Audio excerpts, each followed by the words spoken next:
Hi, Phil Lindsay here with PEEP Magazine here at Grosvenor Casino in Newcastle ahead of the Showdown at Showdown at St James's. Yeah, I thought it was. On September the 25th, we're here with Matt Jobes, who you got one fighter on, two fighters on, three fighters on. What year? Possible four. Possibly four? Aye. So, Sam's obviously on headline the bill. Yeah. James Bonds is on. Chad Parrish will be making his debut. And long awaited debut. Definitely. And Dougie could be on as well. But there's a medical issue there with Dougie at the moment, which his eyes? It is. Yeah. He's had corrective surgery done on them, so basically we're just waiting to hear back now from the board. The paperwork's went off to the main board today, and hopefully. Be great to see Dougie back in there. Definitely. You know, he's been back in the gym now for about 4 months, and he's trained his socks off, you know. So hopefully with the opportunity of actually being at home fights instead of being fighting on the road like most of his career seems to have been as well, you know.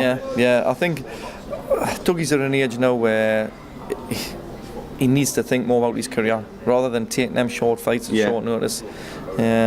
His record doesn't speak for the quality of the lad. No, but if you look deeper into his record, exactly, you look at who he's fought, the narrow defeats he's had on the road. On the road as well, at short notice. Yeah. And fighting sometimes not at the true weight, which he should be fighting at. But if he does come back, he'd be looking to come back at welterweight on this one. Another welterweight for the region, eh? It is, but realistically, I think lightweight will be his fighting weight, if all goes well. So good things for Dougie, hopefully. Obviously Sam's headline. It's good to have Sam back in after his short break there.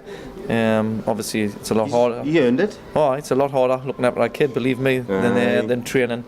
But Sam's looking quite sharp actually.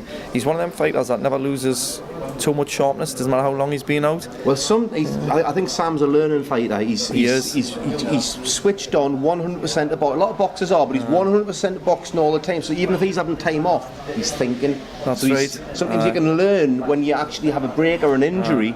Because you stop doing the things you're doing every day, which some of those could be bad habits. I think when people think he's had time off, yes, he's had time off actually fighting, but he hasn't had time off like out the gym consistently. Yeah. He's always been in, and he's always been working with little things.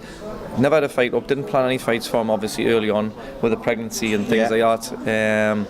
But he was still in the gym and we're working on certain things. You know, everybody's in the fight games improving every day.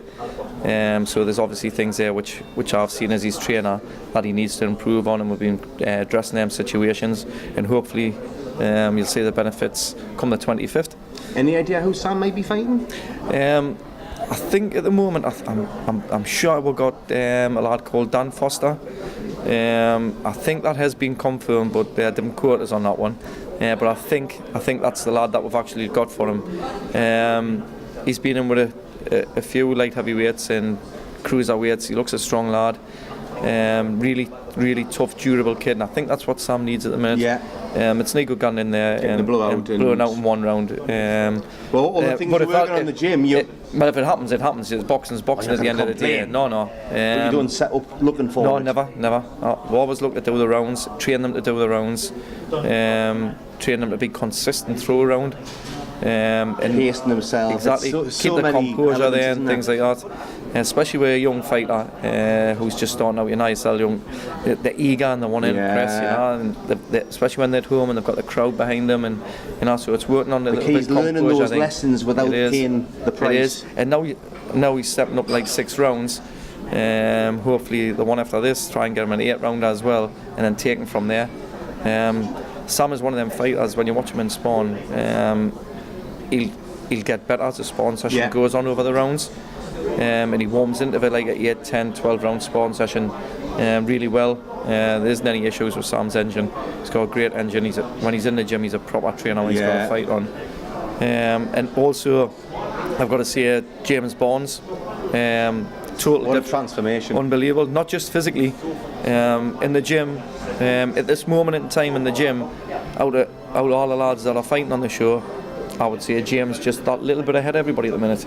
I think people are big surprised at how his movements come on. But if you take all that weight off and put the correct definition in there, it is. practice and practice and practice. James has lived in the gym for the last 12 months, and You can see it. Not just on his he looks great. Yeah. His shape is absolutely fantastic at the moment, but his boxing ability and his boxing skills is come on leaps and bounds. So hopefully, but once again, he's got to prove this in the ring again now. So hopefully he get in there and he do the business and look as good as he has done in the gym. Yeah. Only one way to find out, though, isn't it? It is. It is. And then obviously, like I was saying, Chad making his debut. Chad I've worked with Chad for a lot of years now. He had a few amateur bouts for me, pal. And Chad is just immensely strong lad. But he's a bit of a character as well. He is, but he's got that chin on him, and he's also got the power there. Yeah. But he's also a very intelligent boxer.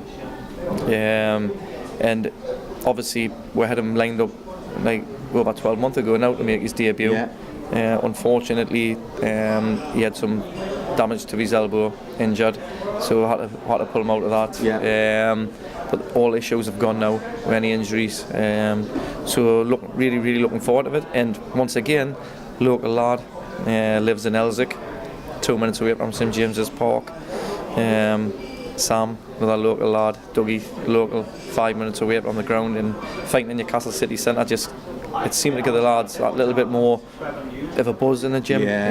You know, not that they need it, but I have noticed a little bit of glint on the eye when they mention St James's Park. Any extra motivation can give you that extra little bit of edge. And in the ring, that sometimes that's the difference. I mean to say it. Sam mentioned it the other day to us. He says, God, he says, when my son grows up and all that, he says, I can see it back and see it. And look, I thought it's in James's Park, you know, and it's one of them things. No, you know, when you become a dad, you know.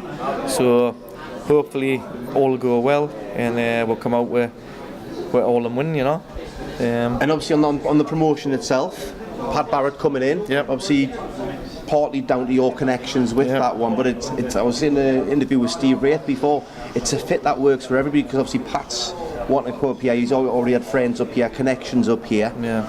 Obviously your connections with Keith and obviously working together. And the thing with boxing is, when you're training lads, you always want the best for them. Yeah. You always, and to get the best, you need best spawn. So therefore, you're on the phone constantly to other gyms. So we're not bothered about travelling away at us for sparring and things like that. And that's what we've been doing. And we went down to Pat's a few years ago now. And obviously, everybody knows who Pat is in the boxing world. For his accolades as a fighter, but he's a man. As well as a promoter now, as well, isn't he? As a man, utmost respect for him. Yeah. Welcomed us into his gym. Obviously, he knew Keith for. He doesn't know Keith though. He's knew Keith for about 20-30 odd year. Absolutely, a wealth of knowledge as well in Keith. Yeah. Really upfront, genuine guy. Such a good blend of amateur and pro knowledge in there as well, isn't it? Definitely. So he introduced with the Pat. Start working with Pat with the sparring with Sam and Chad and Dougie and people like that. James. Had a look at his setup down there. Didn't just invite you in for the sparring session, invited you in there to train alongside them as well. Then Pat came up, he had a look at my gym, trained us a few times there, came in, obviously as one coach to another, picked my brains a little bit, I picked his brains a little bit, like saying what's the first thing you teach somebody and why do you do that, and obviously like obviously how you learn. It is, but realistically I think we hit the nail off straight away, and I think we've got similar plans for our kids, and the coaching skills aren't too different. Obviously we treat every fighter individually anyway, but I mean to say, to get somebody like Pat involved for these young lads is absolutely amazing. You know, because everybody looks up to other fighters from other areas, and the way Pat set up things in Manchester through his gym, and obviously working with the great, shall I say, Brian Hughes, is unbelievable. You know, and Pat's brought all his knowledge of Brian along and added his own spin on things, and the gym's thriving, you know, and good luck with them, really good luck with the gym. And I hope, and I know if the lads stay with us and put the commitment in at the minute, I'm expecting big things out of my gym as well. Well, that's what I was going to mention before. You're the same as me. I don't do this for anything but the boxers. It's all about the box. I'm a boxing fan, and as a boxing coach, it's all about the boxers, you know. But from a Jobes' gym point of view, when you think you've put this all together, financed it yourself, it's not about getting funding off different things. No. You've built it. You've done everything yourself. And for the progress that Jobes' gym is starting to see the fruition now, not just inside the ring, but as an entity. It must be. Well, I must admit as well, right? Even though it's Jobes' gym, when I have put a lot of our money into the gym as well. We have done. Yeah. But Jimmy, my old coach, Jimmy Johnson, is a big, massive part of the gym. And the wealth and knowledge I've learned of Jimmy is like, you couldn't buy it. You really couldn't buy it. And people like Jimmy doesn't get the mention because he just takes a back seat. But the time and effort plus the funding that Jimmy also has put into the gym is unbelievable, and he gets no praise whatsoever. You know, he's getting it now. Aye, which rightly so as well. Rightly so, because it's Jimmy's money at the end of the day as well, but he's donated out of his own pocket, so these lads can get in the gym and train as well along with himself. You know, and Jimmy's just happy to see a hand get raised and end of a bout. And I think that's big hats off to people like him, because without people like Jimmy Johnson, he's another who travels as well, isn't he? You know, it's without people like him, small backroom gyms disappear. Yeah, exactly. And these kids from these areas end up nowhere to go. Except the streets. Exactly. And how many? I mean to say, like, how many lives has the boxing gym saved from the streets? Well, I mean to say at the moment, I'm working with a company called Sportsworks, and what they do is they've got young offenders, and them come into my gym, and I'll train them with their workers. Yeah.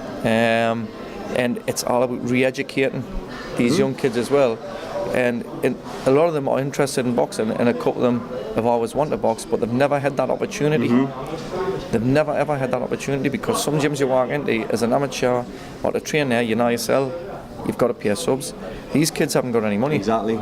You know, so it's all about attracting them kids in. You know, and if you can benefit somebody by doing that, you know, hats off to everybody. You know, but that's where I'm working for. It's all about the kids at the end of the day coming through and hopefully having a career, even if it's not in boxing. No. Even if it's something to do with the gym. A better life. Aye.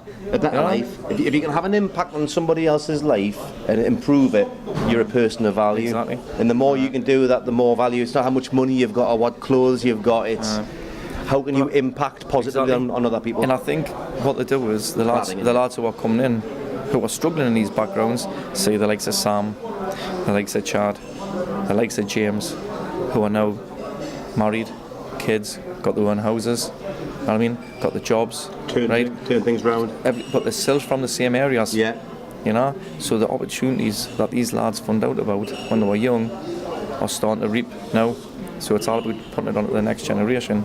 So it makes Newcastle a thriving place for boxing. And better life as well, like much you say. better life. Well, the story's going to continue, but in the meantime, Matt Jobes, can't wait for the show, mate. Thanks, mate. I'll put on the gym shortly as well. All right.